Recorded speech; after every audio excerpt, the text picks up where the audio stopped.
araza arambwira ngo nubwo bagukubise nubona kubona abantu bakunyuzeho ntuzababare, ujye wizera ko nyuma y'abantu Yesu aza.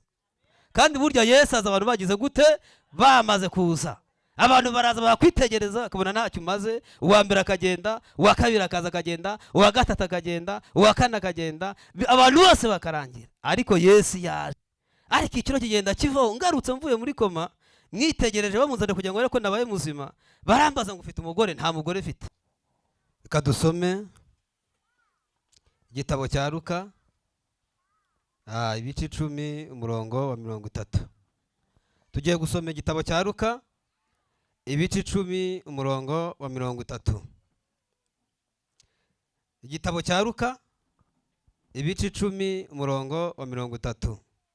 Haravuze ngo Yesu aramusubiza ati, hariho umuntu wavaga Yerusalemu amanuka Yeriko, agwa mu gico cy'abambuzi, baramwambura, baramukubita, barigendera, bamusigashigajeho gato agapfa. Nuko umutambyi amanuka muri iyo nzira, amubonye arakikira arigendera. N'umure wahageze nawe abigenza atyo, amubonye arakikira arigendera. Ariko umusamariya wari mu rugendo nawe amugeraho, amubonye amugirira impuhwe, aramwegera, amupfuka inguma, amwomoza amavuta ya elayo na vino, amushyira ku ndogobe ye, amujyana mu icumbi ry'abashyitsi, aramurwaza. Bukeye bwaho yenda idenariyo 2, aziha nyir'icumbi ati, umurwaze, kandi ibyo uzatanga byose birenze ku byo ngusigiye nzabikwishyura ngarutse. Noneho utekereza ute muri abo bantu? Ninde wabaye mugenzi w'uwaguye mu bambuzi? Aramusubiza ati, n'uwamugiriye imbabazi. Yesu aramubwira ati, genda nawe ugire utyo. Amena. Dukomere Imana amashyi. Ijambo ry'Imana. Nitwa Niyomugabo Ferdinand, ndi umugabo, ndubatse, afite umugore n'abana 3 b'abahungu, n'undi uri mu nda, twiteguye nko mu kwa 12. Imana iduhane umugisha. Tugiye kuganira ijambo ry'Imana rero mu kanya Imana imaye, ko namaze kumenya ko igituma Imana itwongera igihe cyo kubaho ni ukugira ngo tugire gute tuyivuge. Buri nta kintu wahereza Imana iwayiha amafaranga, Imana iwayiha imyambaro, Imana nta kintu na kimwe wagira gute wabona wayiha, kirakugira gute kuyivuga no kuyisingiza gusa. Rero Imana ishimwe cyane. Nzi neza ko nta muntu wakora Imana ngo yikorere amaboko, ari nayo mpamvu nayemereye kugira ngo ngire gute nyikorere. Buriya gukorera Imana bica mu nzira ndende cyane. Hari igihe abantu babona bahagaze imbere y'Imana hano ku ruhimbi bakagira ngo ni ibintu byoroshye. Buriya umuntu Imana ikoresha imunyuza ahantu hakomeye, umuntu Imana ikoresha imwigisha ibikomeye. Nagiye mbibona rero. Impamvu nemeye kuba umukozi w'Imana, Imana yarabanza iranyigisha ingira umukozi wayo. Ntabwo byavuye mu muryango iwacu, nakuze nta muntu mbona usenga. Iwacu aho mvuka nta muntu n'umwe nigeze mbona agira gute usenga.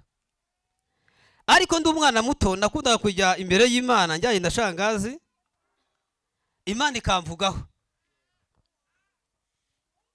Imana ikabwira shangazi ikabwira ngo umva, uyu mwana azaba umwana ukomeye, uyu mwana azaba umukozi wanjye, uyu mwana azankorera, azaca mu bibi byinshi cyane, ariko nyuma yabyo azaba umukozi w'Imana. Impamvu mpagaze hano rero, Imana yarabyemeye nyuza muri ibyo bikomeye ndahangaha. Mu bigaragara babona nyiri mutoya, ariko ndabona nk'imyaka 2 ngo ngire imyaka 40. Buryo umuntu asenga Imana igenda imushyira amavuta, igenda idusiga, niyo mpamvu ubona tudasaza imburagihe. Rero Imana igenda ivuga, Imana igenda ivuga ndi mutoya, ariko ngenda iby'Imana mbyiyobagiza, nigera mu by'umupira, ndatugaruka ku ijambo ry'Imana. Imana yakomeza ivuga ngo uzaba iki? Umuvuga butumwa. Nge ntabwo nemeraga abantu, akenshi nemeraga najyaga gusenga, ariko nemera abantu bayihora imbere. Nabonaga ari injiji, nabonaga barayobye. Rero Imana inteza imvune kugira ngo igere gute imbone. Buriya abantu benshi mubona bakorera Imana, hari ibiri Imana yabateje kugira ngo igire gute ibiyegereza. Nanjye rero uyu munsi mpagaze hano ndi umukozi w'Imana kandi nizera ko Imana inkoreramo kandi mvugiramo. Rero dusomye ijambo ryiza mu gitabo cya Luka ibice 10 umurongo wa 30. Riravuze ngo hari umuntu wari uvuye hehe i Yerusalemu. Bundi Yerusalemu reka tuhagiranye nk'aha ngaha mu nzu y'Imana.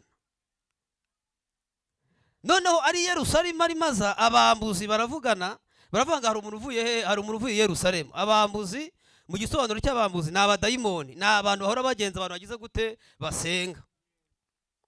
Abambuzi bavuga ngo nta kindi kintu twakora reka tumutegereze ku inzira ijya hehe igiye Yeriko. Ubundi iyo umuntu avuye i Yerusalemu agasubira mu buzima busanzwe abagiye hehe i Yeriko. Iyi si dutuyeho, iyi si tubaho, kino gihugu turimo, iyo umuntu ari mu buzima busanzwe pana ubw'umwuka aba ari hehe, aba ari i Yeriko. Rero abambuzi baramutegereza ngo araza, aho yari avuye nta makuru yari afite ko abambuzi bagize gute bamutegereje. Ariko ahantu yari avuye kubona n'umugabo witwa nde, witwa Yesu. Yari avuye i Yerusalemu mu murwa mukuru wese agira gute akoreramo cyangwa abarizwamo mu biro bikuru. Rero ngo ahageze ngo abambuzi baramufata, baravuga ngo twamenye ko ari ibintu uvanye hehe, uvanye Yerusalemu. Iyo twaje gusenga hano hari ibintu Imana ivugana natwe.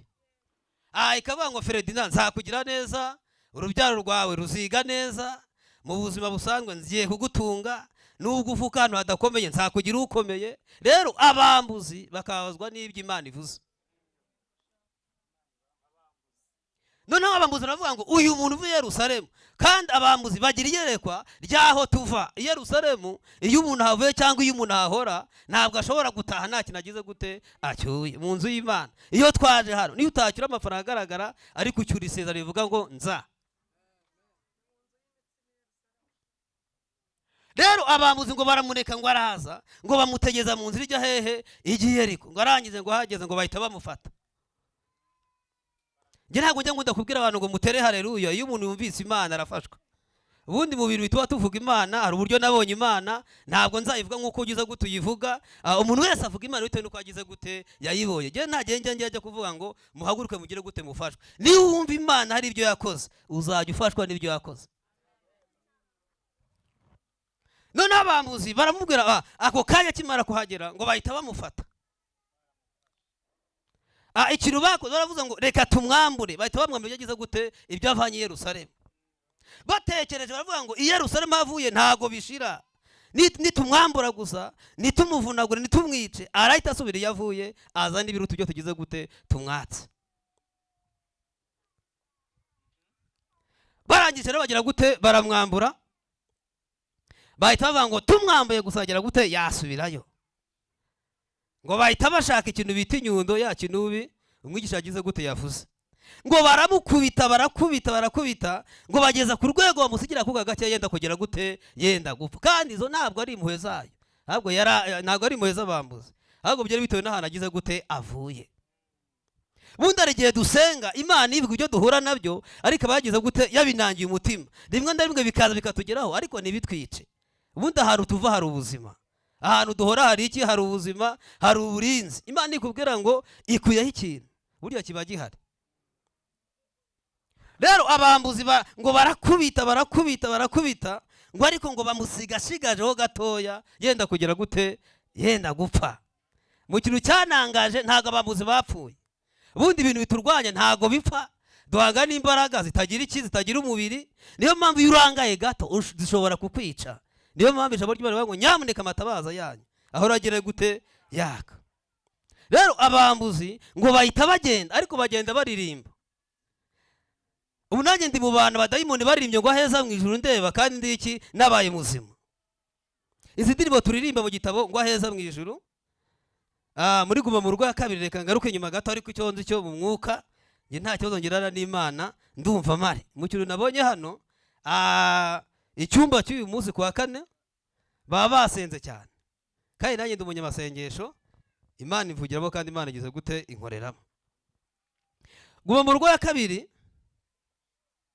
abambuzi baraje bazana kinubi, dayimoni hagarara mu gikuta cy'ibumoso n'iburyo, baravuga ngo ako kanwa kawe ntabwo tuzakuzongera kuvuga Imana. Nari njyanye ndi kumwe na madamu wanjye, dayimoni subira bavuga ngo ako kanwa kawe ntabwo kazongera kugira gute kuvuga Imana. Mbona umuntu azanye inyundo nini cyane, buriya wabivuze ndabyumva. Ngiye kumva numva agize gute bankubise inyundo y'umutwe, mpita njya muri koma. Ngiye muri koma, ariko ngiye kubona mbona umugabo waje ari mwiza cyane, ariko umwirabura, ntabwo nabonye umuzungu. Araza arambwira ngo nubwo bagukubise ngiye kukwiyereka uri muri koma kugira ngo bazabone imbaraga zanjye.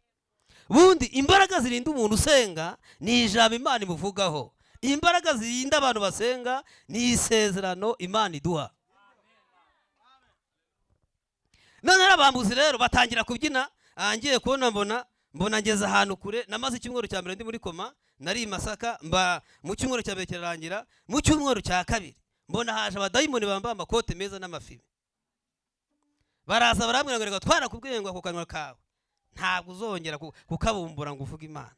Ariko buryo abadayimoni baribeshya. Imbaraga zirinda umuntu zipfunyika mu Imana agize gute yavuze. Umuntu agenda arindwa n'imbaraga zayo, umuntu agenda arindwa n'isezerano ryayo, umuntu agenda arindwa n'Imana yavuze. Niyo mpamvu mukwiye kwizera Imana avuganye namwe, kandi iyo umuntu abuze ibyiringiro gupfa arapfa. Ariko nari nabonaga Imana irimo inkoresha. Icyumweru cya mbere kirarangira, muri guma mu rwa kabiri yarinze irangira, nazantu ngize gute indi. Kandi icyo gihe nta mukozi nari mfite mu rugo, yari yaragiye. Ariko nk'abantu badayimoni bafata igitabo cy'indirimbo bararirimba ngo aheza mu ijuru. Kimwe kiravuga ngo rega twavuze yuko tugomba kumwica. Ndagira mabwire ngo umuntu uri mu Mana akizera Imana n'umwana wayo ashobora kurindwa ari muzima, akananirwa yageze mu rupfu. Ntabwo Imana iturinda gusa ariko tugenda n'amaguru yuzuye, umuntu ashobora no kurindwa yageze hehe mu rupfu. Rero aba bambuzi dusomye muri Bibiliya ngo baramukubise ngo basigasiga agize gute ashigajeho gatoya yenda kugira gute yenda gupfa. Noneho ngo bahita bagenda. Ngo bagiye ako kanya ngo umutambyi yari mu nzira agize gute araza. Ngo amugezeho niyagira gute niyamugirira impuhwe, ngo arakikira aragenda. Numurewe nawe agize gute ahageze arabanga ibintu umutambyi atakoze, ngiye nabasha kugira gute nabasha gukora iki umutambyi atakoze. Nawe arakikiragira gute aragenda. Ariko ngo umusamariya wari mu nzira arimaza, yari ari mu nzira arimaza, ngo araza ngo amugezeho, ngo arabanza aramwitegereza neza, amenya ko abantu bamunyuzeho, amenya ko umutambyi bamunyuzeho, amenya ko umureba bamunyuzeho, ngo amwitegereje amugirira iki impuhwe. Ngo arangira avuga ngo nimuzanire amavuta Elayo aho ngaho. Arangije ngo aramwegera. Ubundi tuvuga umusamariya, uyu ni umusamariya, ni Yesu wenyine. Na wundi muntu ku isi wakugirira impuhwe turetse Yesu gusa. Arangije rero ngo yenda amavuta Elayo, ngo arangije ngo aramwomora, avuze ngo ndamutse nkomoye gusa warwara kanseri, ngo ahita azana igipfukisha agira gute aramupfuka. Rero ubu hano hari abantu bagendana igipfuko cya Yesu. Ngo arangije aravuga ngo ndamutse mupfutse gusa nkamusiga hano. Abambuzi ntago bapfuye bari hariya, baza bakahita bamuhorahoza bakagira gute bakamurangiza. Ngo arangize ngo amushyira ku ndogobe amugera mu icumi ry'abashyitsi. Ubundi mu bintu biranga umuntu wahuye na Yesu, Yesu nta gusigaho gusanze. Ahita gufata akakuvana aho abantu bakubonaga, aho abantu bagusize, akagenda akagushyirana akagenda akakurwaza.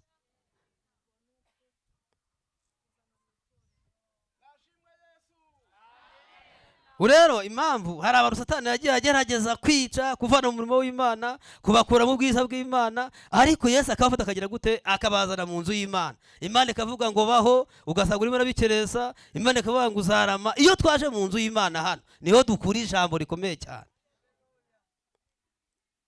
Rero ngagize gute ngo arangije ngo amushyira ku ndogobe, ngamugera mu icumi ry'abashyitsi.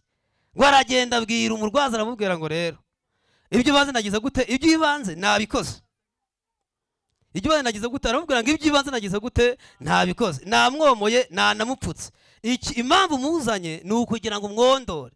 Ubundi iyo Yesu yomoye umuntu ibyo ibanze bikomeye, ibyo abantu batakora Yesu nibyo akora. Ntabwo Yesu akora ibyo abantu babashije gukora, akora ibyo batabasha gukora. Arabwo rero namwomoye namupfutse, impamvu mukuzani ni ukugira ngo umwondore. Dore amaze igihe afite imvune, amaze igihe baramukomerekeje, ndagira ngo ngire gute umwondore. Ujye umushakira kumaka mu gitondo, saa sita, nijoro, ugire gute umwite, amwitegereje agira ubwoba. Avuga ngo nta kintu ufite cyo kugira gute cyo kumwondoza. rero mu bintu Yesu afite ubuzima, afite amahoro, afite amafaranga. Yesu nta kintu kimwe agize gute adafite, byose arabifite. Aravuga ngo ubwoba bwawe nabubonye, akira idenari ebyiri. Idenari ni amafaranga. Arangije arazibabwira ngo mwiteho neza, nubona yo nguhaye umaze kuyamukoreshaho, umaze kuyamutangaho, ukabona agize gute ashize, ibisigaye nzabikwishyura ngize gute ngarutse. None harabaza ngo wese utekereza ute, ninde muri abo bantu wabaye mugenzi waguye mu bambuzi? Yesu aravuga ngo ntiwamugiriye iki? Impuhwe. Rero impuhwe abantu batakugira, Yesu arazifite. Abantu bajya baza bakatureba bakabona ko nta kintu tumaze, ariko waza imbere ya Yesu akahita agufata ukuboko kagushyira hari. Rero mu kintu cyanangaje, icyumweru cya kabiri abadayimoni mbona bari barimba heza mu ijuru, madamu wanjye apimaga ibiro 80 hafi na 3, yari munini, ariko ikiro kigenda kivaho. Ngarutse mvuye muri koma, mwitegereje bamuzanye kugira ngo ariko nabaye muzima, barambaza ngo ufite umugore? Nta mugore mfite, kuko nari mvuye hari kure. Mwitegereje nuko nasizangana, sanga siko agize gute angana. Ndavuga ngo ntabwo ari umugore wanjye yarabyibushye. Rero urumva Yesu yo wamwizeye agera kure, wagezayo, wageze ahantu kure aho abantu batari, akahita agufata akaboko, akahita kugira gute akugarura mu buzima. Rero nanjye ndahangana naragarutse mu buzima. Niyo mpamvu umuntu uri mu mamagaro w'Imana nta kintu wakora ngo ugire gute ubivemo. Iyo umuntu ahamagawe agatoranywa, nta kintu wakora ngo ugire gute Imana uyicike. Rero mvuyemo anyereka kondisiyo ngomba kugenderaho, arambwira ngo iki nicyo nkuzaniye kugira ngo tuganire, ibi n'ibintu birengaho, ibi n'ukabirengaho, nzagucyura. Nzagira gute? Nzagucyura. Uzarama. Ambwira ibintu byinshi ndi muri koma, ariko anyereka u Rwanda, ibi n'ubirengaho, ibi ukabirengaho, nzagira gute? Nzagucyura. Rero hari igihe Imana ivuga abantu ntibayumve, ariko yashaka kuvugisha gutwara abantu batari. Ababwira ngo tujye se hashiga duhureshe yaje tugere gute tuganire, duhurire fase tugere gute tuganire. Rero twaganiriye hehe? I Masaka. Rero Imana ishimwe. Rero nyuma y'abantu Yesu aracyahari. Nubona kubona abantu bakunyuzeho ntuzababare, ujye wizera ko nyuma y'abantu Yesu aza. Kandi burya Yesu aza abantu bagize gute bamaze kuza. Abantu baraza bakwitegereza bakabona ntacyo umaze, uwa mbere akagenda, uwa kabiri akaza akagenda, uwa gatatu akagenda, uwa kane akagenda, abantu bose bakarangira. Ariko Yesu yaje, kandi abantu bagenda Yesu ari mu nzira ari masa. Kuvuga ngo nta kintu uzimarira, ntago uzaheka, ntuzabyara, wajya kwa muganga abantu biteze kutazabyara, Yesu akaguhereza umwana. Yesu ntabwo ashobora gukora abantu bakigize gute bagihari, barabanza bakaza ibyo bakananirwa, bakakuroga bakananirwa, bakakurwanya bakananirwa, bamara kunanirwa akaza agakora. Umuntu umwe arahanura ndi muri koma aravuga ngo Feredina ni ibyaha bye nagize gute ntateze gukira. Kandi jye na madamu nta kibazo dufitanye, nta kibazo tugize gute dufitanye. Umwe arahanura aravuga ngo umva kuwa mbere azaba yagize gute azaba yapfuye. Umudamu witwa Chelsea n'abandi b'inyamata barasenga, baravuga ngo koko reka dusenga tumenye impamvu Feredina agize gute agiye gupfa. Bagisenga Imana arababwira ngo igihe cyo gupfa si iki, ahubwo namutwaye kugira ngo mwiyereke, kugira ngo umuhe kondisiyo, kandi ku munsi wa mbere azaba yagize gute azaba yagarutse. Nagarutse ku cyumweru, ku wa mbere basezera mu bitaro, mpita naha mu rugo. Rero abantu bo mu isi nta muntu ukunda undi, ndajya mubwira ngo ariko umuntu Yesu akunda, intambara zimuzaho ariko ntizimwice, ibigeragezo bikaza ntibigere gute ntibimwice. Ari abantu bajya bitotomba ngo mbana amaze umwaka umbwira impamvu ubuze ko Imana kubwe bigatinda kutapfuye. Umuntu Imana ikunda abantu bagize gute ntibamwemera. Rero umusamariya arangije araza, abantu bose bagize gute bakikiye, aravuga ngo jyeweho ndakugirira iki imbabazi, ngo aramwomora kandi amwamuza amavuta meza yeraye, ngo ahita amushyira ku ndogo aramutwara. Rero Imana yambwiye ngo hari abantu hano Imana yomoye indwara zikomeye, kuko jye ndi muri koma. Ibyo si ibintu nagiye na madamu nzamuzana hano, wenda akaba ubuhamya, n'igihe dutanga ubuhamya abantu babyemere. Madamu niba uzi ikibazo nari ngize gute nari ifite uwo munsi, n'abantu b'inshuti zanjye ntabwo bari bazi uburyo narwaye. Ku mwuka nari ngeze ku 38, umwuka warashizemo, amaraso yarashizemo, ariko Yesu aje kandi nta muntu wanyongera amaraso, barageragezaga bakabona byanze, ariko Yesu angezeho anyongera umwuka wo guhumeka, anyongerera amaraso, nari mbyibushye, dayimoni iravuga ngo njye navutse ndakana gatoya, nari ndwaye indwara y'ikibare bita igisyo, ngira imyaka 18, ndapibaga hari nk'ibiro 28, ariko uko Imana igenda ivuga gusa murabona ntabyibushye. Matamu yigeze kusengera, twagiye ahantu arasenga, baravuga ngo ari umugabo wawe, ngo ko wagira ngo n'umwana wawe, ariko uyu munsi ndimo ndagenda murusha ibiro.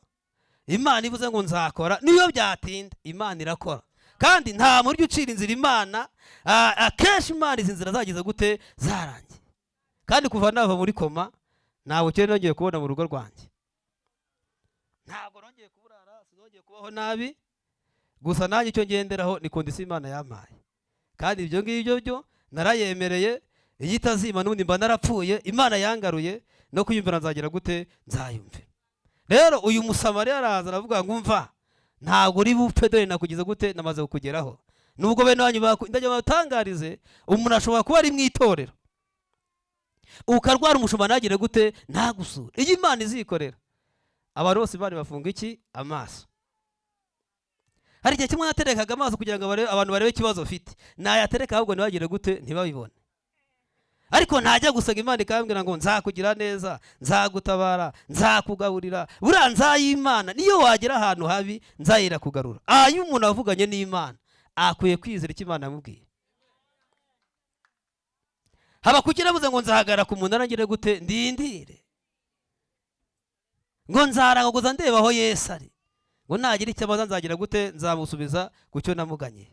Arabanga icyo Imana abuze naho cyatinda no kugira gute, no kuza kizagira gute, kizaza. Rero Imana njye mubatangarize, Imana ni imbaraga, Imana ntabwo ari amagambo, Imana ni iki, ni imbaraga kandi ni ibikorwa. Mujye mwizera icyo mwavuganye n'Imana. Rero uyu muntu abantu bamucaho, ariko Yesu Umusamariya mwiza araza agira gute, amugirira impuhwe. Nyimara kumenya ko nzaza hano, ko nari maze iminsi ndwaje umugore wanjye, Satani anyongora ngo umugore agiye kugira gute, agiye gupfa. Ariko nasenga Imana ikambwira ngo agize gute, abayeho. Njya kwijya muri koma, nari maze iminsi ndwara n'amajwi urupfu iwanjye mu rugo, no muri iyi minsi rero nari maze iminsi senga, Satani ashaka kuntwara umugore. Ariko ndasenga mbona arimo arazanzamuka, nyimara kumenya ko nzaza hano ndasenga, senze ndyamye nijoro, mbona abadayimoni batandatu mbona baraje binjiye hano, ariko nabaraga binjiye muri urusengero. Urundi rusengero rurimo kubakwa. Mbona umwe ahagaze mu nguni ku hafi ya kaburimbo, ndahagarara, mbese barafunga. Ngiye kubona mbona bacanye umuriro. Ngiye kubona mbona hamanutse umuntu amaboko ayafatira icyarimwe. Buriya ibiganza bya Yesu iyo arambuye ukuboko kumwe afata abadayimoni nk'igihumbi. Ngiye kubona nabonye ikiganza, mbona cyaraje gifata ayo maboko cyita kiyacamo kabiri. Numva ijwi rimbwira ngo n'abadayimoni 3 bari kuzatwika urusengero rwamaze kuzura. Ariko Imana iramwigize gute, ibaciye iki, amaboko. Bara ntago mwabyumva, inzu zirashya, amahitaza agasha, ibintu byose. Rero Imana yambwiye ngo hari abadayimoni 3 Imana amaze guca amaboko, bari kuzatwika urusengero rwagize gute, rwuzuye. Ikindi, buriya abadayimoni barwanya iri torero rya hano bitewe nuko harimo abantu Imana ikunda cyane, yagize inkoramutima kandi bayifitiye umumaro mu itorero. Niyo mpamvu rero Imana ihora ijisho ryayo ruhora ku itorero rya hano. Ahubwo nangazwa n'abantu baza gusenga baseta ibirenge basenga ibyaha, abo ngabo rero sinzi ibyo murimo. Rero Imana yanumye ku muntu kujya Imana igere gute, imwomore. Twavuze Umusamariya, twavuze umuntu wawe n'abambuzi, igihe cye cyararangiye. Imana ivuga n'abantu bariho, ntabwo ivuga n'abantu bagize gute, bapfuye. Rero hari umuntu yagize gute, yomoye. Nicaye hariya mwarimu, agira mwarimu, nagiye kubona mbona umuntu araje azana kadorini cyane,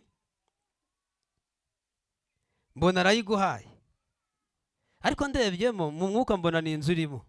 Ndavuga ko mwarimu agaragara nk'umuntu usobanutse, yego ashobora kuba afite aho tuwe, niko natekereje.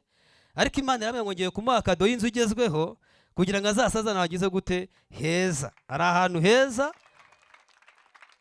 aheza cyane ni mu ijuru, ariko hano hanze hangara hari umuntu ajya akabona ni hehe, ni heza. Rero hari inzu Imana guteguriye itandukanye n'iyubamo. kandi ntabwo uzabigiramo uruhare, ni kado Imana yaguteguriye. Imana igize imbwira ngo uzarya, bizaca hehe? Nari maze iminsi 9 nshaka umugore, twamaze iminsi 9 tutarya. Imana ikajya ivuga ngo tuzagira gute? Tuzarya. Noneho umurundi twari duturanye ajyana inkora ajya kubwira mabukwe, aravugira ngo uriya muko wawe n'imbwa bamara iminsi 3 batarya, iminsi nikarangira. Noneho mabukwe njya kwisengera ahantu, ngiye gusenga, Imana impa amafaranga makeya kuri telefone, numva mabukwe arahamagaye, aronje kubasura. Nawe yaraje kureba ko umukobwa wagize gute, koko agiye gupfa.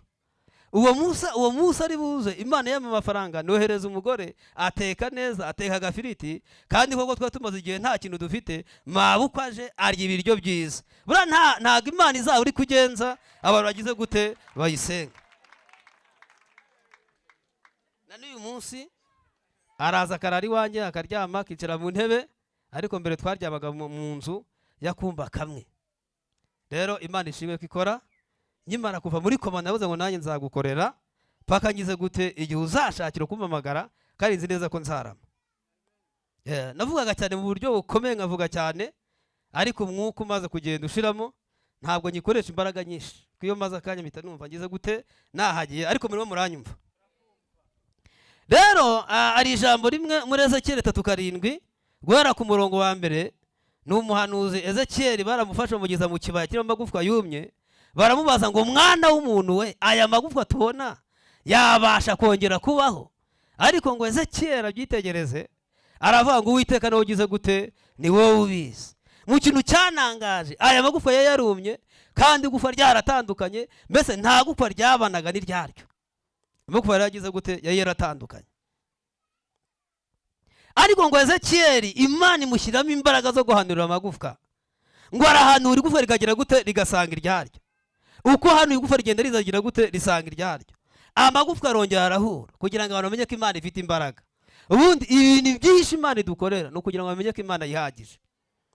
Satani abajyayo bavuga ko akora, ariko atanga iby'agahe gatoya. Ariko Imana ikoze irebye igihe kinini cyane. Imana iguhaye umugisha, iguha umugisha uzaryamo, abana bakaza bakawuryamo, abuzukuru bakaza bakawuryamo, abuzukuruza nuko. Imana itanga umugabane utajya uzungurwa. Ariko Satani umugabane atanga ni w'agahe gatoya. Rero ngo Ezekiel ngo arahanura, kimara guhanura amagufwa amaze guhura, ngo ahita ahanurira imitsi. Ngo aravuga ngo wa mitsi we, ongera ugire gute wireme. Ngo imitsi buri munsi usanga uwawe, imitsi yinjira mu magufwa. Iyi mitsi irongera irahura, yinjira hehe? Mu magufwa. Imana arababwira ngo hanura n'inyama. Arahanura inyama zijya hehe? Zirazijya ku magufwa. Imana arababwira ngo umva, dore imitsi yaremetse, n'amagufwa yaremetse, n'inyama zaje hehe? Ku magufwa. Hanura n'uruhu ruze. Arahanura urugera gute? Rujya ku nyama. Imana avuga ngo hamagara umuyaga w'ibirere bine, arahamagara umuyaga uraza winjira mu magufwa, umuntu arongera aremeka. Na n'uyu munsi hari abantu benshi bakeresa imbaraga z'Imana, ariko bazi ko Imana ikora.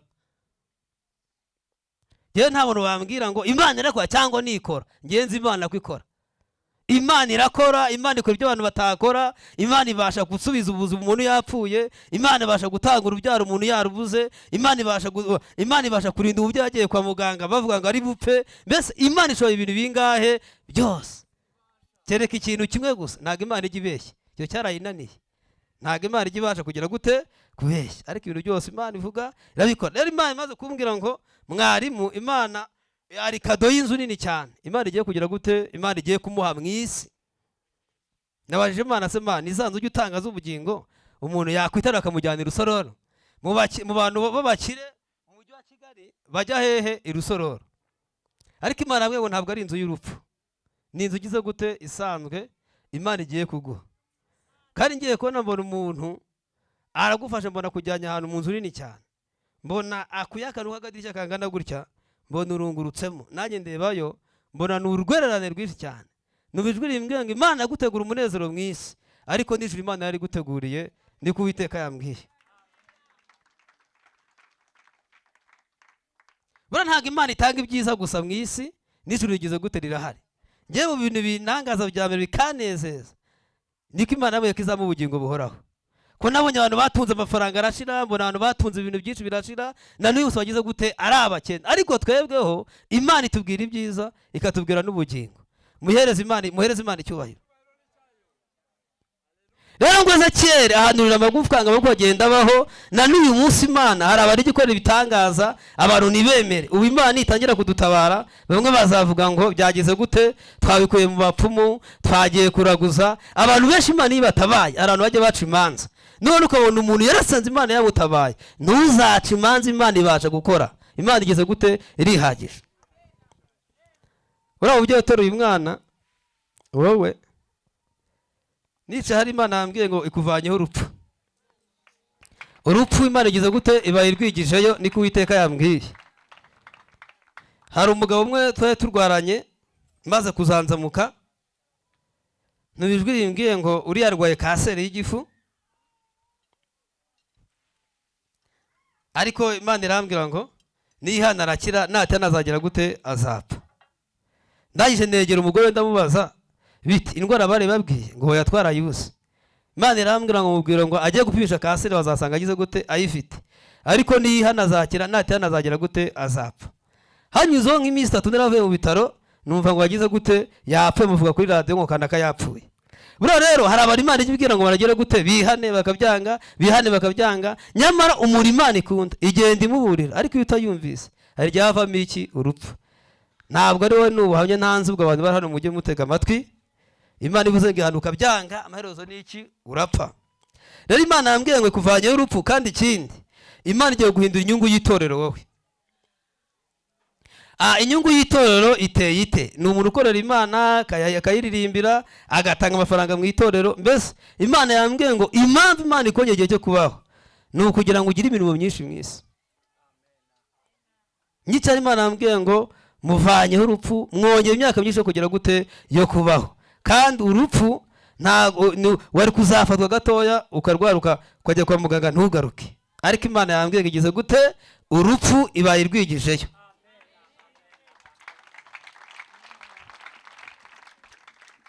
Iyo dusoma Bibiliya usanga abantu benshi ari abantu bagiye basenga, Imana ikabongera igihe cyo kubaho, umuntu agasenga, Imana ikabangumva, mwana wanjye kubw'imirimo yawe. Ezekiyeli Imana agize gute, yamwongera igihe cyo kubaho bitewe n'iki, n'imirimo. Ubundi kuba mu itorero si ukuririmba gusa, si ugusirimba gusa, n'amafaranga agize gute abakenewe. Ubundi n'imirimo Imana irayemera.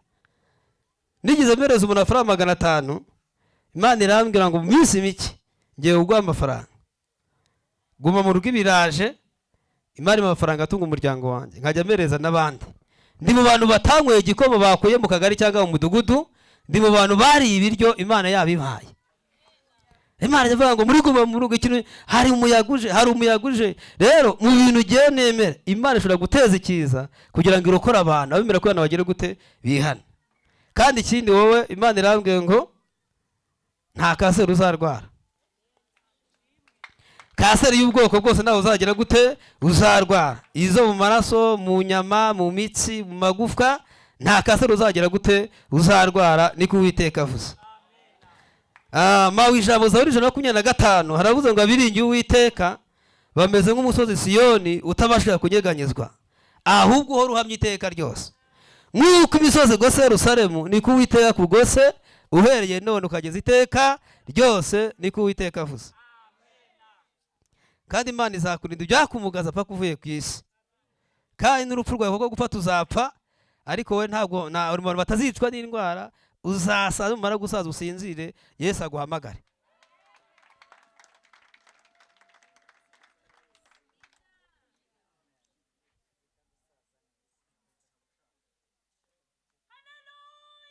Amen.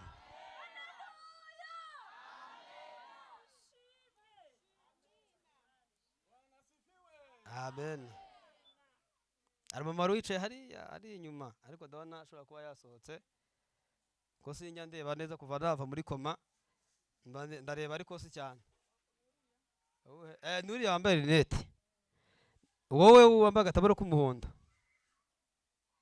Nagiye kubona mbona umuntu araguteruye, ariko mbona gukize ku bibero nk'uruhinja. Numva ijwi rimbwiye ngo Yesu agize gute, aragukikiye. buriya abantu baracutsa turabyara madamu wanjye azacutsa abana banjye, ariko Yesu ntajya acutsa buriya. Rero Yesu yagufasha gushyira hehe ku bibero bye. Kandi Imana yambwiye ngo warapfuye wowe ujye ushima Imana. Kandi nagiye kubona mbona haje umuriro muke cyane, mbona urimo uramanuka ukwinjiramo, numva ijwi rimbwiye ngo Imana itwitse indwara muri wowe. Hari indwara Imana itwitse, ni Uwiteka agize gute yambwiye. Iyo dusoma ngo Imana umusama Yesu yomoye umuntu, na n'uyu munsi Yesu abagize gute abarimo akora. Uyu mukozi w'Imana arimo ahimbaza Imana, nagiye kubona mbona mu buryo bw'umwuka umuzungu araje, ngiye kubona mbona ashyize pasiporo imbere ye, numva baravuga ngo njye niyemeje ko nzagera gute nzakujyana i Burayi. Nubwo uyu mukozi w'Imana ari hano, ariko ntabwo azasazira mu Rwanda wowe. Kandi wabyumva utabyumva, ubundi akesha Imana ivuga ibintu bitari hafi, Imana ivuga ibintu biri kure, ariko hari igihe kimwe wowe uzava mu Rwanda ukajya gusaza ukajya ku Burayi, washaka kugaruka garuka cyane no gutoroka ukagera gute ugaturayo. Hari igihugu Imana yaguteguriye i Burayi uzasazira hafi y'amazi wowe, ukajya uza wabishatse mu Rwanda utabishaka ukagumayo. Kandi ikindi Imana yambwiye ngo ikuvanyeho guterwa inkota. Imana kuvanyeho guterwa inkota, ikuzimu Satani yakoresheje inama kugira ngo aguteze abajura bakwice, ariko ijwi rimbwira ngo Uwiteka arakubundikiye. Uwiteka agize gute arakubundikiye. Reka nkoreshe iryo jambo mwihangane, uko inkoko ibundikira amagi yayo niko Uwiteka akubundikiye, kuko ikuzimu bakoze inama kugira ngo abajura bakwice. Rero Uwiteka aravuze ngo araguhisha. Hari itangazo ribi rwose Imana ikwiye kwitora ngo kanaka yishwe n'umuntu n'inkota yamwishe, ariko Imana yambwiye ngo igize gute iyo nkota Imana yari kurinze niko Uwiteka agize gute avuze muri aya materaniro. Kandi ikindi Zaburi 23, Uwiteka niwe mwungere wawe ntuzakena. Imana ikuvanye iruhande rw'amazi asuma, igushyize iruhande rw'amazi adasuma, isubiza intege mu buzima bwawe. Imana iguteguriye ameza imbere y'abanzi bawe, kandi Imana igusize amavuta yo kuzajya usengera indwara zikomeye zigakira, amakasera, amadiyabete na za sida. Wowe akujya unashima ari Imana ko Imana aguhamagaye ukaza mu nzu yayo. Uyu munsi babandi babyina bari mbese bajya gutarama mu bitaro bya nijoro, barara babyina, ujye ushima Imana wowe. Imana yarakwiyegereje, Imana iraguhamagara, uzava ku isi rero ukivuga Imana neza. We ntabwo uzarindwa nuko usenga cyane, ahubwo Imana yaraguhamagaye, yarakwiyegereje, nta kintu kizakuvana iruhande rw'Imana, nta gihari.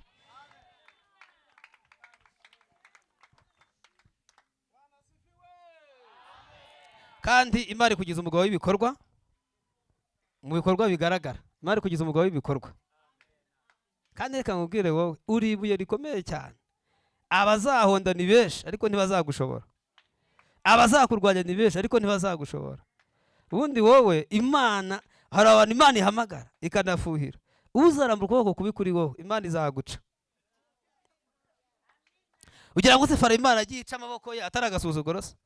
Matayo 2:19 haravuga ngo Herode amaze gupfa, marayika w'Uwiteka abonekera Yozefu mu nzozi, aramubwira ngo genda ubwire umwana nyina bagire gute bagaruke mu gihugu cya Isiraheli, kuko abasha kumwica bagize gute bapfuye. Ngo arangije arababwira ngo umva, fata umwana we musubire mu gihugu cya Isiraheli, kuko Herode yagize gute yapfuye. Rero sibwo bwa mbere Imana yaba yisha abantu babi, irabanza ikagoragoza, mwakwihannye yabona babyanze ni ikinubi nyine. Imana iramwe ngo umuntu uzakurwanya azabona ishyano. Kandi Imana izaguha ubutunzi bwo mu isi, ariko n'ijuru uzarigeramo n'abazawukomokaho bose. Kandi Imana irambwiye ngo ntabwo uzabyara ingare cyangwa ibisambo cyangwa amayibobo, abazakuvaho bose bazaba ari ubwoko Imana igize gute yatoranyije. Umukozi Imana arimo yigisha, abanje kwigisha, Imana yambwiye ngo gushaka ko Imana yarabiteguye, ariko Imana yambwiye ngo Satani yaravuze ngo nushaka ntuzabyare. Najye kubona mbona abana bane, mbona umuntu arabazanye, mbona bashyize imbere yawe. Nibijwi bimbwiye ngo nubwo Satani avuze ngo ntazabyare, ariko nzamuha abana bane, umuhungu, umukobwa, umuhungu, umukobwa. Rero wowe Imana yagutegura urubyaro, niko Uwiteka avuze. Ushaka ko byarateguye kubaka uzubaka kandi neza cyane, kandi ukundane n'uwo mwashakanye munaramane, niko Uwiteka yambwiye. Ariko ikuzimu abadayimoni baravuze ngo ntazabyara, ariko Uwiteka yambwiye ngo uzagira gute, uzubaka ubyare, kandi abana b'abanyabwenge mu buryo bw'umwuka ndetse no mu mubiri. Buriya ntabwo Imana itegura ibintu ariko umuntu yabigezemo. Imana itegura umuntu ataragera iyo ajya. Akenshi Imana ivuga ibizaba, ntivuga ibyabaye. Iyo dusoma igitabo muri Mariko ibice 4:35, aravuga ngo nuko Yesu abwira abigishwa, arabwira ngo tumuge tujye hakurya. None ngo basiga abantu bamujyana mu bwato wagize gute, yahozemo. Ngo arangije ngo bakimara gutera intambwe, ngo bageze mu nyanja, ngo Yesu ngo umwigisha arasinzira, ngo ariko asinzira agira gute, areba ibwerekeza. Ntabwo Yesu asinzira areba iyo tuva, asinzira yewe tugana. Niyo mpamvu abadayimoni badutega ikindi gihe bagasanga Yesu arahari. Kavuga ngo uzapfa, bagasanga Yesu ageze gute, arahari. Uzakorwa n'isoni, Imana ikakurinda isoni. Uzakenyuka, Imana ikaguha kurama. Ntabwo Yesu ahagarara aho umuntu avuye, ahagarara aho umuntu ajya. Nigize rimwe mva gusenga, asanga nyirinzu arasanga yifasha cyane umugabo upima nk'ibiro 90. Aravuga ngo nari mfite ibiro mvuye gusenga. Aravuga ngo umva wambwawe, nari muri amezi 3 y'inzu. Aravuga ngo umva wambwawe, icyo kibira wirirwa ugendana, wirirwa ujya mu butayu. None iyo Mana ukorera ibaho cyangwa yarapfuye? Ndagenda bambwira ngo niba uzi ko Imana nkorera yapfuye, uraza uyibone. Icyo cyanangaje nge ndi i Kigali, ariko we atuye za Ririma kure. Imana yaje kumuvana i Kigali mujyana hehe, mu cyaro. Imana amazu yararimo yashyiramo wasenze. Umuntu wayaguze n'umuntu Imana abwira ngo nzaguha amazu, uzayagura make ugende wishyura. Imana iteza ikibazo, umuntu arahava. Niyo mpamvu abantu basuzugura umuntu usenga, baba bikoze ubusa. Iyo umuntu asenga by'ukuri, agasenga atishushanya, Imana igenda yereka amaso y'abantu ko yubaha Imana. Ubundi kubaha Imana ntabwo tubaha Imana mu buryo bw'ibanga gusa. Mu mwuka Imana iravuga, ariko no mu mubiri Imana ikagera gute, igakora. Noneho bukeye aza kwaka icyangombwa ngo bamwimure. Andebye aravuga ngo ko babyibushye, ngo ni Feredina cyangwa ni mukuru we. Ndababwira ngo ni Feredina. Ngo ariko Imana iratabara. Reka ubwire, ntabwo Imana yakwimura abantu bavuze ngo uzakorwa n'isoni itaragutabara. Imana igomba kugira icyo ikora, bazimuka ariko bakimuka babonye ko Imana yabashije gukora.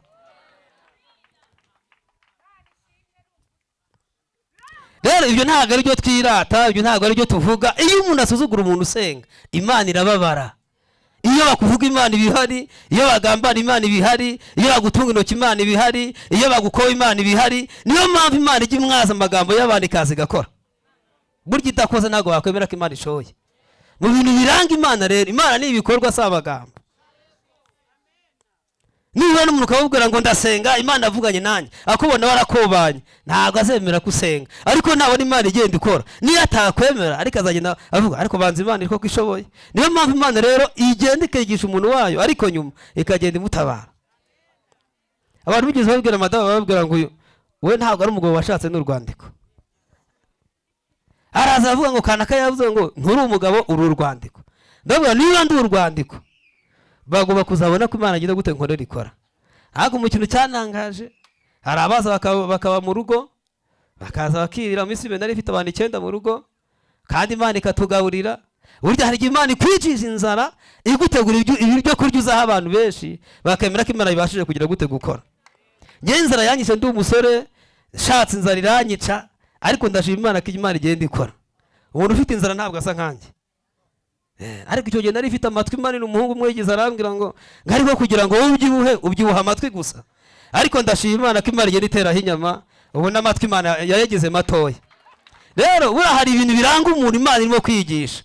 Umuntu Imana irimo kwigisha, hari ishuri imugaragaraho.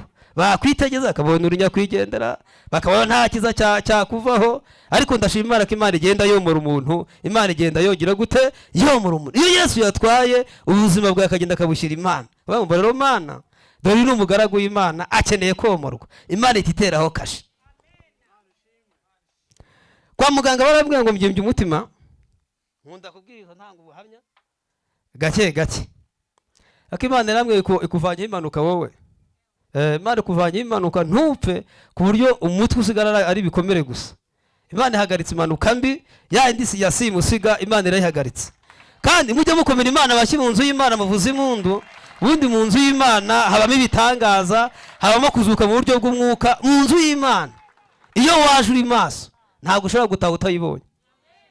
Niyo mpamvu iyo bahimba bavuga ngo Yesu araje, numva ko agiye kuza. Bavuga ngo Yesu arazura, nkizera ko nzuye. Nigeze senga rimwe madamu yarwaye indwara yo kuva, mbona neza byaranze, baraciye amafaranga ndavuza, mbona byanze. Ngiye gusenga, nkunda gusenga ahantu nko ku musozi cyangwa n'ahandi. Ngiye gusenga Imana iravuga ngo umva uko Uwiteka avuze. None ahangaha indwara madamu bagize gute arwaye irakize. Ngeze mu rugo sanga agize gute yakize koko. Urumva rero mu masengesho harimo ubuzima, mu masengesho harimo gukira, mu masengesho harimo agakiza, mu masengesho harimo imbaraga. Iyo umuntu yaje afite kwizera, Imana ataha yibonye uburyo bwose.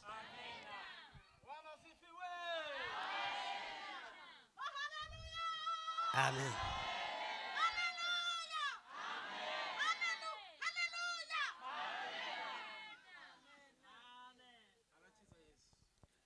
Noneho rero buriya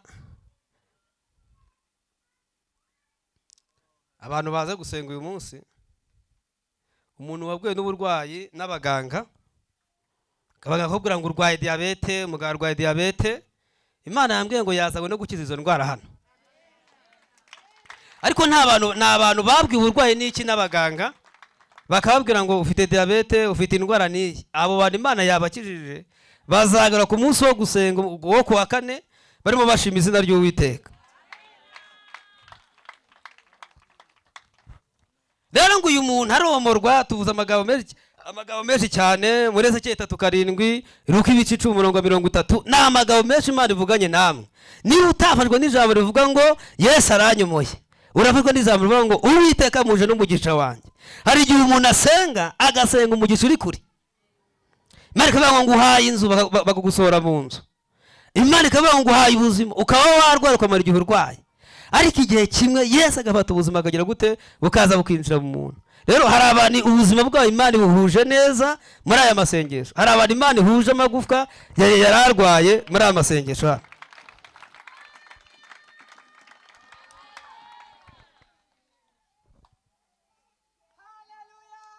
Amen.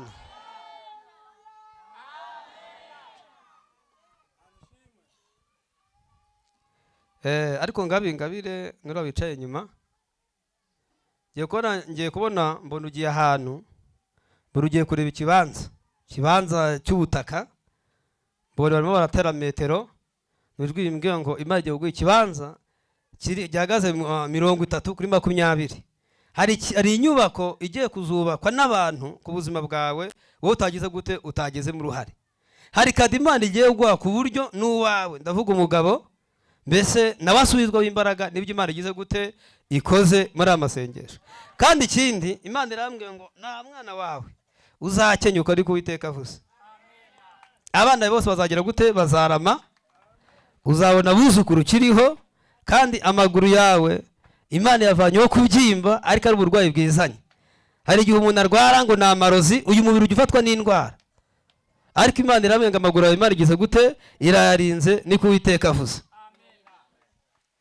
Kandi Imana kuvanya guterwa n'abajura, mwakwica mugasanga abajura binjiye mu nzu. Imana irambwiye ngo nta mujura uzinjira iwawe niko Uwiteka avuze. Kandi hari urwandiko mbona umuntu aguha, ni urwandiko rw'inzira uzaca abantu barimo bapfa ugere gutubeho, kuko Imana yavuze ngo igiye guhaca. Hari uburyo Imana igicaho mu buzima busanzwe abantu bakayibona, ariko Imana yambwiye ngo nta cyorezo na kimwe kizakwica. Imana izakubera amaso paka uvuye ku isi, amaso y'Imana akikurebera imbere. Mbese Imana izakurebera imbere yawe paka uvuye ku isi. Kandi hari umuntu ugiye kuguhamagara akaguha urwandiko rwo kujya hanze, kandi umugabo azabyemera, ugende wishimye kandi ugarukane ishimwe Imana igize gutigo. Hari ishimwe Imana izabera mu gihugu cyo hanze, Imana iremye. Hari urugendo Imana iremye mu buryo bwihuse. Niyo mpamvu Uwiteka avuze ngo azakurebera imbere. Rero uyu Musamariya ngo ahita amwomora, ngo amushyire umurwaza, ngo umurwaza amwitaho.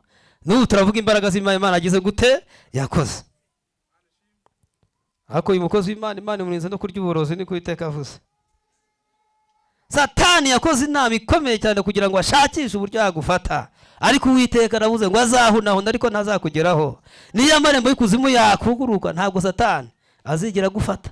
Kandi amazina yawe mu buryo bw'umwuka Imana irayahinduye, abadayimoni ntibazayabona. Bazajya baperereza ariko bagire gute bakubure. Ubundi uburyo abadayimoni bajya baperereza umuntu, ese Fred nari hehe, Fred nagiye gusengera hehe, kugira ngo bagire gute bangirire nabi. Rero hari igihe Imana yisha amazina yacu, abaraguza bakayabura, abaterekera bakayabura, abarara bashika bakayabura. Imana igiye yahindura rero. Uyu pasiteri sobona ko ari umusaza, agaragara ko ari umusaza, ariko Imana yambwiye ngo imuhaye amafaranga azamushajisha neza. Ikindi rero ubugingo bwo ntabwo Imana buteguye uyu munsi, bwateguwe kera. Imana ikigambira gukurema yakuremye ubugingo buhari, kureba bwarateguwe. Gusa Imana yambwiye ngo uracyari ku isi, aracyagukeneye. Ijuru warigezemo kera, ariko ntibaragukenera kupfa. Igihe nikigera rero uracyafite igihe kinini cyane cyo kubaho. Gusa hari amata n'umbona mu mwuka umuntu ateretse imbere yawe, uri mu buganiza mu cyasi, uri munywa. Imana iguhaye amata y'umwuka ku buryo imyaka yawe ntabwo bazayimenya. Wabuze ngo ni 70, ariko hari uburyo Imana igize gute ihinduye umubiri wawe, abantu bajya bakubona bagira gute ntibaye imyaka ufite. Ubundi burya Imana ifite vitamine ihereza abantu. Bakubona ngo babara ngo bakubara bakabasa afite 50, afite 60, naho kandi ufite imyaka myinshi. Rero Imana iguhaye vitamine izagufasha, kandi Imana irambwiye ngo igukingira urukingo ruzatuma utarwara diabete, umutima, za ndwara zose twumva zifata abantu bagize gute bakuru. Imana irambwiye ngo umubiri wawe, ingingo zose uko Imana yakuremye, Imana igize gute irinze ingingo zawe zose. Uzava ku isi ukomeye, uza umva umubiri wawe. Ezekiel ngo yarahanuye ngo imitsi irahura, igufwa rirahura, inyama zijya uko Imana yakuremye. Imana iguhinduye mushya mu buryo budasanzwe. Imana iramye ngo nta ndwara izaguturamo, wowe uri ubuturo bw'Uwiteka. Ndaje batangarize ngo twebwe turi ubuturo bw'Imana. Rero ntabwo abarozi batura muri twe, ntabwo indwara zigomba gutura muri twe, kuko ahantu Imana ituye nta kintu kibi kigera gute kihatura. Rero mushumba pasiteri ni ubuturo bw'Uwiteka. Imana imutuyemo, ntabwo indwara zizatura muri wowe.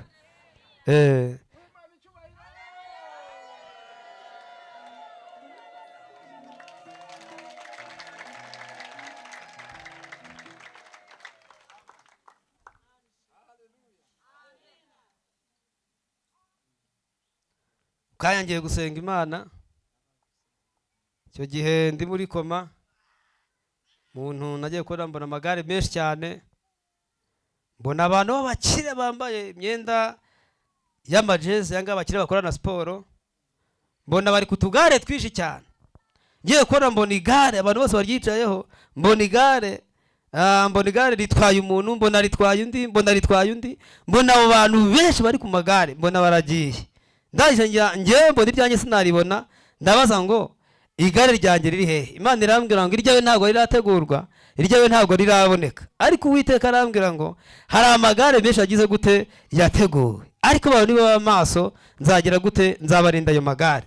Muri muzika ari amagare Satani ajya ategura, abantu bakagenda bakenyuka, kandi nimubyitegereza murasanga amagare agize gute yaraje, abantu barimo barakenyuka. Rero Imana yambwiye ngo muri amasengesho umuntu wagira amahirwe yo kuza hano, ayo magare ntabwo azayicaraho. Muzava ku isi mugize gute mushaje, ariko Imana yambwiye ngo nanga zitangaza ngo abantu bihanire kureka, abantu bagira gute bihanire kureka. Imana ije gukora ibitangaza kuri iri torero hano Shejemu. Uzajya wari umuroza azajya afatwa. Imana igiye gusuka ikintu bita imbaraga hano. Abarozi bazajya bafatwa, abanyabyaha bafatwe. Rero abantu musenge mugira gute munakizwa nk'uko Imana ishaka. Gusa Imana yambwiye ngo amagare nakweretse uri muri koma. Nyiza nahise mbwira madamu, ndabwira ngo mbonye amagare menshi, nabonye amagare menshi, ariko iryangira gute ndaribura. Arambwira ngo impamvu ritaje niyo mpamvu bagarutse uri muzima, iyo riza kuza wa wapfuye. Rero nanjye ndi mu myaka y'ikinyongezo, ariko nzizera ko imyaka Imana yongeje umuntu bari myinshi burya. Rero Pastor Imana irambwira ngo ndamara yawe Imana yashyize mu mwanya wayo neza. Uzava ku isi utabazwe niko Uwiteka avuze. Nta uzakumva n'icyuma uryamamo. Imana icyesitayemo umwuka wo guhumeka. Uzatunga umwuka Imana yakuremanye paka uvuye ku isi. Uzatunga amaraso Imana yakuremanye paka uvuye hehe ku isi. Uzatunga amagufwa Imana yakuremanye nta tiji izakujyamo niko Uwiteka avuze. Kandi Imana irambwiye ngo nta mwana uzagira gute uzakenyuka. Kandi uzasabira ubuzima azagira gute azabaho. N'uzageraho yenda uvuga ngo nanze urupfu azabaho. Rero wowe uri igikoresho cy'Imana. Imana iyo iri mu ijuru kwitegereza iraseka cyane igatembagara. Uri mu bantu basetsa Imana. Wowe Imana ikubonye iraseka igagira gute igatembagara. Imana iragukunda cyane n'ukuri. Imana iragukunda cyane. Kandi Imana iguhaye imodoka nziza zino zigezweho izajya gutembereza. Niba hari umuntu ugiye gusaza neza mu isi ni pasiteri wanyu.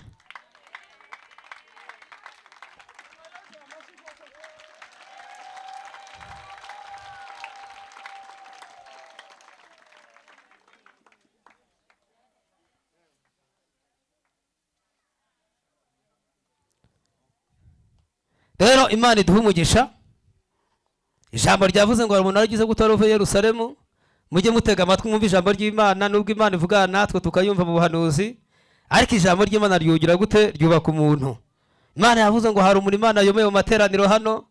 Nushaka uburwayi amagufwa yakize. Nushaka uburwayi bwo mu nda. Ndi muri ko Imana yarambwiye ngo nguhaye imbaraga zo gusengera indwara. Kandi igihe ntago njye nkora ikintu Imana yagize gute itambwiye. Irambwira ngo nguhaye imbaraga zo kugira gute usengera indwara zikomeye kandi zigakira. Mvuyeyo rero nyuma baje kupima anyuzeho nk'amezi nk'atatu barambwira ngo umutima urabyimbye. Barambwira ngo umutima wawe ugize gute urabyimbye. Njya ku badogiteri babiri baravuga umutima urabyimbye. Njya ku wa gatatu umutima urabyimbye. Ariko ngiye gusenga fata amasenge ndabamvura Mana wankuye muri koma. Iyo uza kugambira ko pfa mba narapfuye. Izi ndwara abaganga barimo kumbwira dore nje imbere yawe ndaje nizeye kandi nzi neza ko ngambiriyeho ibyiza ibi wagiye ubinkuraho. Izi ndwara bavuze abaganga nzasubire kwa muganga bambwira ko nta kibazo ufite.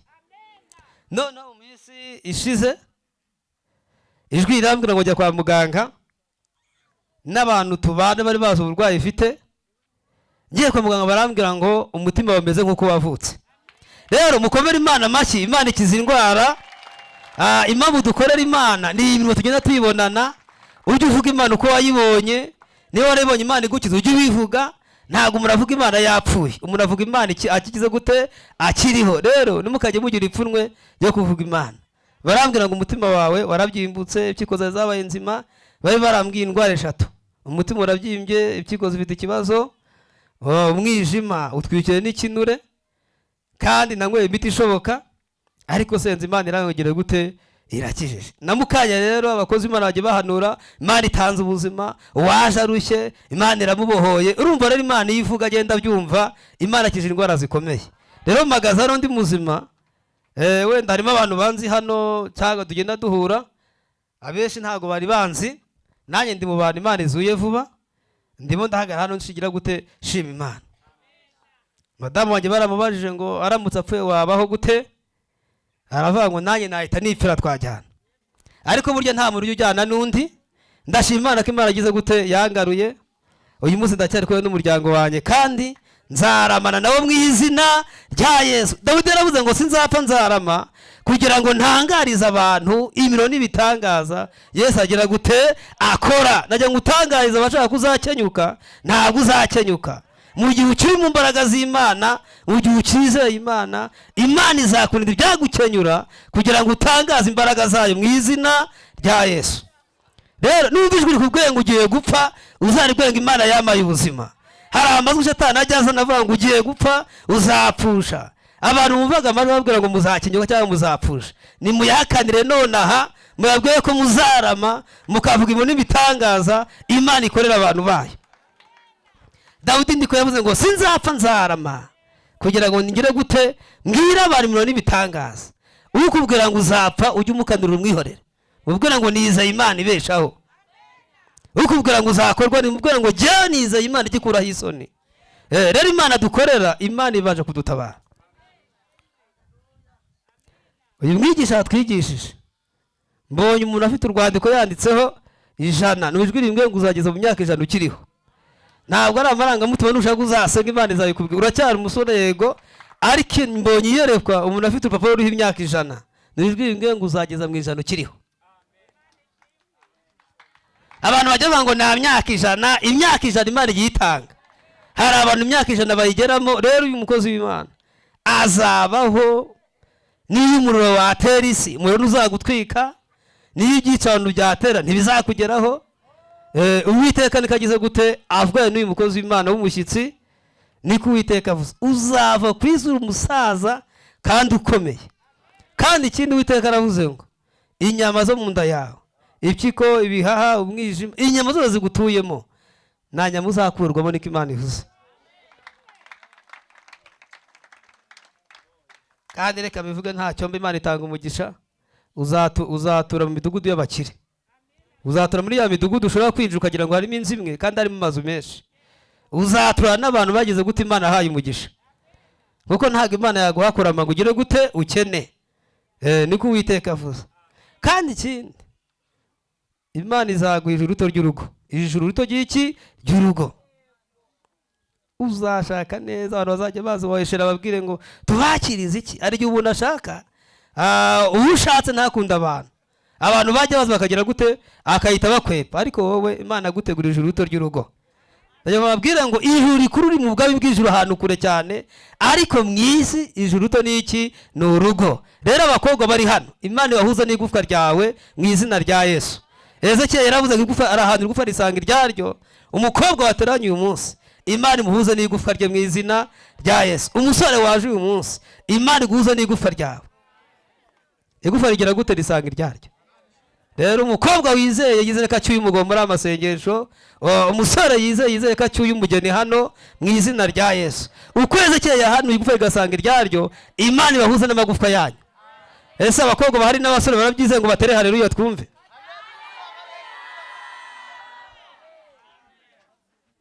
Mujye mwisabira hakiri kare. Nize mbwira Imana ngo Mana dore mfite amagara makeya, ntuza umugore undushibira. Ariko ntabwo nzi ko nzabyibuha, ariko Imana igiye kuma imwe dukundana, kandi n'ubu turakundana n'ukuri kw'Imana. Turakundana nta kibazo dufitanye, kandi Imana izaturinde. Ariko umuntu wanyemeye nta n'ikintu ufite, kanyemera nambaye ipantaro y'abakobwa, arupantaro n'ukuri kw'Imana n'agapantaro, niko nigize nkabika rimwe sanga madamu yaragatwitse. Ndabura kuki watwitse ubuhamya bwanjye bite. Nigize njya gusenga rimwe ku musozi nambaye inkweto 45 kandi ntambara 40. Umuntu umwe Imana irambwira ngo bari abicaye, bari abantu babyibushye bagaragaza ko bagize gute batunze amafaranga. Mbabonye ndavuga ngo bari abantu ko byagenda kose barangirira umumaro. Bura iyo umuntu atari mu mwuka areba nk'abantu babyibushye ngo bafite inote. Burya hari igihe umuntu abyuha ntacyo afite. Noneho ngiye nicaye barebye inkweto nambaye n'ipantaro nambaye, batangira guhishisha koshi. Uyu ni umujura uje kwiba. Naho ndanye ngiye mu mwuka ndebye sanga nabakene banduta, kandi bari abantu yuzungereze. Abantu babyibushye muri amasengesho badafite amafaranga Imana yabahe. Iyo umuntu abyibushye bamuhora mukekera amafaranga. Rero abantu Imana ateyeho inyama batagira amafaranga, Imana yabahe mu izina rya Yesu. Nasenga mbitegereje, negeza ko bamana 500 cyangwa 1000 ndaheba. Mbona baragiye, ariko Imana yanyeretse ko nta kintu bagize gute bafite. Rero Imana rero igenda igira gute, Imana igenda ikora. N'uyu munsi ngenda madamu tugire gute turarya. Rero umuntu wizeye ko Imana yamwomoye, yizere ko agize gute n'ukuri ko Imana yomowe uburwayi. Imana ivuze ngo ndomoye, Imana iba yomoye kanseri, iba yomoye diyabete, iba yomoye asima, iba yomoye za rubagimande, iba yomoye indwara zisha mu bantu. Iyo ijambo rivuga ngo ndomoye, burya Imana iba yomoye indwara. Ntabwo Imana yomora igiti, Imana yomora ubabara umuntu afite. Kandi igipfuko Imana dushyiraho ni ryaje mu bivuga ngo ndakurinze. Buriya urarinzwe ni igipfuko Imana bigushyizeho. Dayimoni bakaza gashaka guteza indwara bagasanga urapfutswe.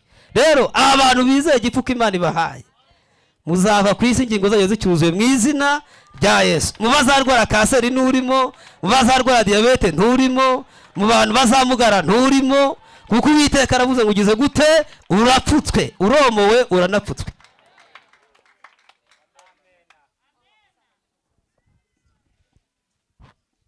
Rero abantu bagendana ubwoba ni mu bwihorere. Umuntu Yesu apfutse nta gukuraho igipfuko. Tugiye gusenga Imana, minota Imana amaye igize gute? Irageze.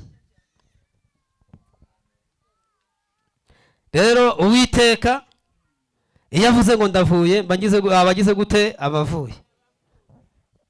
Uyu mama yicaye wambaye rondo ni wowe? Ako kuki mukunda gusinzira mu nzu y'Imana? Rondo ni umwenda uzwi.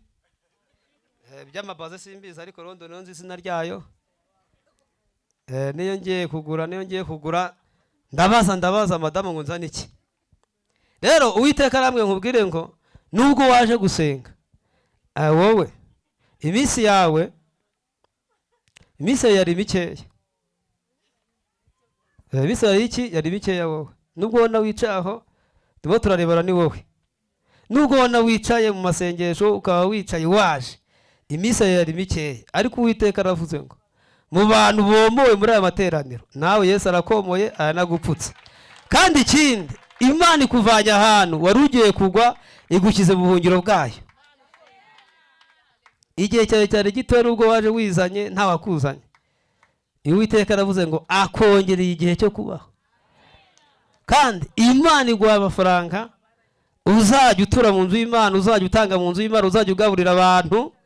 Kandi hari inama yakozwe n'abadayimoni kugira ngo bagukeneshe bya burundu. Imana ikurinze ubukene bwo mu ibanga. Abantu bakajya babona ukize kandi utagize gute? Udakize. Gusa Uwiteka aragupfumbatije. Ijambo ry'Uwiteka aravuga ngo wapfumbatiza igipfunsi nta wapfundura igipfunsi iki. Akira gupfumbata mu izina rya Yesu. Uwiteka agize gute? Aragupfumbatije, niko Uwiteka avuze. Kandi amaguru yawe uhereye mu mavi Imana iguhinduye muzima. Wari ugiye kumugara amaguru uhereye hehe? Mu mavi. Ngiye gusenga Imana rero abantu bizeye umuntu wabwiwe n'indwara n'umuganga aba ari uhaguruka kugira ngo ugire gute? Senge.